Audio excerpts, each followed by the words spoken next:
السلام عليكم ورحمة الله وبركاته. أولا بتكلم من باب التقدير ومن باب الشفقة على المزارع، وأيضا على وزارة الزراعة والإدارة الزراعية وكل مختصين القصب. رقم واحد، بتكلم وندائي إلى وزير الزراعة وإلى محافظ جني وإلى المسؤولين الإداريين بكل اختصاصاتهم وبكل وظائفهم. القصب ده محتاج أول حاجة، رقم واحد، ملح عشان يكتمل النمو، وفي الآخر المزارع أو المزارع البسيط يلقى إنتاج، والشركة السكر تلقى إنتاج. بتكلم من باب إنه خايف على أساس إنه المزارع يزهق من زراعة القصب ويزرع أي زراعة تانية ما تجيبلوش إنتاج، وهو كل لقمة عيشه في زراعة القصب. بنادي ونداء من باب التقدير والاحترام من وزير الزراعة، ومن باب الاحترام والتقدير من المحافظ، ومن باب التقدير من كل مسؤولين إداريين من الجمعيات الزراعية، المطالبة بالملح الكيماوي، لأنه القصب ده ناقص ملح. بصور لكم في قصب ناقص ملح، ربطنا على كده وما تملحش. تاني حاجة، بالنادي المحافظ، بالنادي سيادة الوزير، بالنادي كل مسؤول في الدولة يزودوا لنا طن القصب، لأنه المزارع كده مش مكفي، المزارع مش ملاهم، المزارع ملح كيماوي، عمال بتشتغل، فلاحة في الأرض، شغل في الأرض.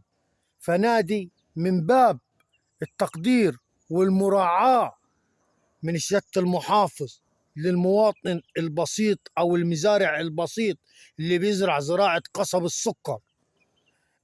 بنادي كل مسؤول في زراعة قصب السكر من الجمعيات الزراعية، من المحافظ، من كل مسؤول. رقم واحد، عاوزين الكيماوي يوصل عشان نقدر نملح تاني. رقم اتنين، عاوزين زيادة في قصب السكر. النهاردة قصب السكر الطن بيتعامل تكلفته 2500، احنا حتى على الأقل عاوزينه 3000 وبرضك قليل، ولكن احنا مرحلة أولى نقدر المزارع يسند نفسه فيه، لأنه المزارع كده زي ما يقول طالما قدرش يجيب كيلو اللحمي فمش هيقدر يزرع. احنا عم بسطوا العملية وبنتكلم بالبلدي. فيا ريت سيادة الوزير الزراعة يسمع ندائي، وسيادة محافظنا يسمع النداء بتاعي، محافظ قني مركز أبو تشت يسمع النداء بتاعني برقم واحد، جيب الكيماوي للزرع عشان نقدر نزرع.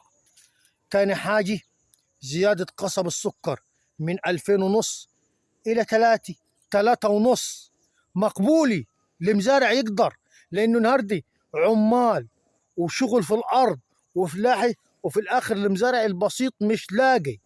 تحياتي ليكم، ويا رب الرسالة تكون وصلت، وتحياتي ليكم، ويا رب ندائي يوصل إلى وزير الزراعة، وندائي يوصل إلى المحافظ، وندائي يوصل للمسؤولين الإداريين في الجمعيات الزراعية في محافظة قني مركز أبو تشت. تحياتي لكم. وإحنا كل حاجة خايفين على دولتني، خايفين على رئاستني، خايفين على إنه قصب السكر وروح في اتجاه إحنا مش عاوزينه. إحنا عاوزين المزارع يبقى مبسوط، والدولة والإدارات الزراعية تبقى مبسوطة في إنتاج في دولتنا وفي نجاح في دولتنا. أدي اللي بندور عليه، وده هدفنا في الأول والآخر. تحياتي لكل مسؤولين الدولة، تحياتي لسيادة الرئيس عبد الفتاح السيسي، تحياتي لحكومتنا المحترمة، تحياتي لكل محافظين الدولة، تحياتي لكل وزراء الدولة، تحياتي لجمهورية مصر العربية. السلام عليكم، بيومة أبو العمدة.